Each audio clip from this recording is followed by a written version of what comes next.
支柱，稍长的竹片交叉的固定在支柱上，形成了一个结实的床沿。床体内部用粗壮的竹筒做支撑，整齐的将竹片固定在竹筒上，很快木床就制作了成型。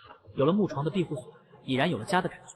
但为了防止雨水倒灌至屋内，男人沿着庇护所四周挖了排水渠。毕竟是自己花费2天时间辛苦打造的露营地，方方面面一定要考虑周到，这样才能确保万无一失。男人坐在屋内，聆听着悦耳的雨声，稍作休息后，体力得到了很好的恢复。来到附近，收集来大量野生的芦苇叶，给庇护所披上了绿色的外衣。